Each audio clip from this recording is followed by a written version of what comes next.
अपना ही पुत्र बना था भगवान श्री कृष्ण की मृत्यु का कारण। पढ़ी ये कथा।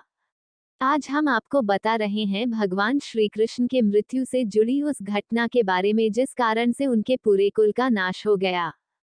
भगवान विष्णु के 8वें अवतार श्री कृष्ण की बाल लीलाओं, महाभारत के युद्ध में उनकी भूमिका तथा गीता के उपदेश जैसी प्रमुख बातें सभी को स्मरण होंगी। लेकिन भगवान श्री कृष्ण की मृत्यु उनके पुत्र के कारण कैसे हुई, इसके बारे में बहुत ही कम लोगों को जानकारी होगी। आज हम आपको बता रहे हैं भगवान श्री कृष्ण के मृत्यु से जुड़ी उस घटना के बारे में जिस कारण से उनके पूरे कुल का नाश हो गया। मौसल पर्व में है श्री कृष्ण की मृत्यु की कहानी। महर्षि वेद व्यास रचित महाभारत के मौसल पर्व में भगवान श्री कृष्ण की मृत्यु और उनकी द्वारका नगरी के समुद्र में समा जाने का विवरण दिया गया है। श्री कृष्ण की 8 पत्नियों में से जाम्बूति के पुत्र का नाम साम्ब था। देवर्षि नारद, दुर्वासा, विश्वामित्र जैसे कई ऋषि मुनि भगवान श्री कृष्ण से मिलने के लिए द्वारका नगरी पहुंचे थे। साम्ब ने शरारतवश एक स्त्री का वेश धारण कर लिया और उन ऋषि मुनियों से पूछा कि उसके गर्भ में बेटा है या बेटी।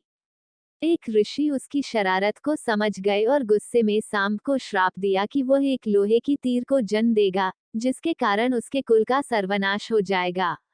श्राप से मुक्ति के लिए उसने प्रभास नदी में तांबे के तीर का चूर्ण बनाकर प्रवाहित कर दिया।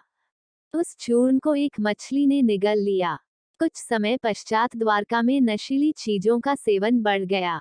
छल कपट, विश्वासघात जैसी चीजें वहां के लोगों में आ गई थीं। लोगों के गलत आचरण और कार्यों से पाप बढ़ गया था। पाप से मुक्ति के लिए भगवान श्री कृष्ण ने अपनी प्रजा से प्रभास नदी के किनारे व्रत, स्नान आदि का सुझाव दिया। उनकी सारी प्रजा वहां चली गई, लेकिन वहां पर आपस में ही उनकी लड़ाई हो गई, जिसमें अंत में श्री कृष्ण और उनकी प्रजा के कुछ लोग बच गए। श्री कृष्ण के आदेश पर बाकी प्रजा हस्तिनापुर चली गई। इस बीच भगवान श्री कृष्ण वन में ध्यान मुद्रा में थे।